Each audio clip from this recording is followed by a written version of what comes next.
On a warm summer night in 1973, when I was just 13 years old, I was witness, as well as participant, to a strange event that would remain with me in memory through the years of my life. 1973 was an era of my life particularly pleasant despite the Vietnam War, protests, racial wars, terrorist threats and rising cost of candy. It was a time when everyone in my family was still alive and had often gathered at grandma's house or one of the other elder family members' houses for a barbecue. These family events often played out well into the nighttime hours, at which time we kids would engage in games that were favorites of the day such as hide and seek, No Bears Are Out Tonight, or Rover Red Rover. While at one such party in the backyard of my great-aunt's home, my cousins and I were playing our usual games. It was well after dark, so, being summertime and thus longer days, it must have been after 10 p.m. At one point, and for an unknown reason, I was compelled to stop playing and look upwards. I don't remember what, if anything, might have compelled me to do so, but upon focusing on the cloudless night sky I saw a triangle of white lights drifting from north to south. I remember thinking it was an odd aircraft of some type. I had a fascination with aircraft and often built model planes. I always watched planes with wonderment in my youth as they would fly over my small hometown. I knew enough about light patterns on planes at night to know that this triangle of lights was something new and unusual. Furthermore, the aircraft made absolutely no sound whatsoever that I could hear. The triangle was only as big as an egg if held against the sky at arm's length. One of my cousins, Sherry, noticed I had stopped playing and was looking straight up into the sky and asked what I was doing. I pointed out the triangle to her. Within moments all my other cousins and my younger sister were gathered around us looking up at the object, which by that time, had slowed almost to a standstill and had turned its point eastward.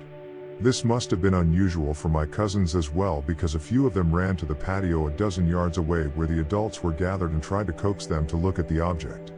But none did.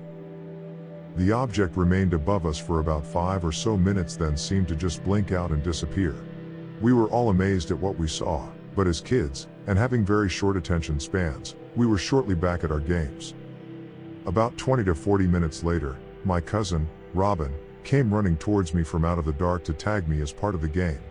I was caught off guard and stood panicked for a brief moment about which way to run to escape from being tagged. I hated being tagged in those games because I was a bit overweight and could spend an entire hour chasing my skinny cousins around the backyard without ever gaining ground. Suddenly Robin dug her heels of her bare feet into the grass and came to a dead stop. I thought she was just taunting me, knowing that no matter where I ran she would tag me within a few yards. But instead she put her hands to her mouth and, staring straight at me, she screamed. I was totally bewildered and her scream brought my other cousins and my sister running from their hiding spots to see what was going on. When they gathered, which only took seconds, Robin removed one hand from her mouth and pointed towards my right ear. "It's by your ear," she exclaimed. "The lights are by your ear." I waved my hand past my right ear out of instinct. Then a couple of my other cousins confirmed her statement, saying that the lights from the sky were twinkling right next to my right ear. I swiped vigorously at my ear and started to feel frightened. Then someone said it was gone now. Robin, who had first seen the strange lights by my ear, ran off to the safety of the lighted patio where the adults were still talking and began to tell about the lights. Some of the adults glanced over at me, but they still had no interest in anything to do with our games and thus ignored Robin. She didn't come back out in the yard, but instead sat comfortably between her dad and an uncle while peeking out at me as if she'd seen a ghost. I felt a bit spooked from then on, and I questioned my cousins over and over, who insisted that the strange little triangle of lights we had seen in the night sky had been right next to my ear. We kept looking up in the sky, but the strange lights were nowhere to be seen. Shortly afterward the party broke up and we all left for our respective homes.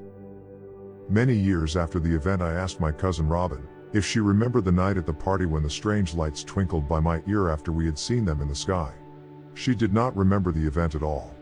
But I do, and probably always will. Especially when I read a story of someone who claimed to have seen a triangular UFO drifting overhead in the nighttime sky.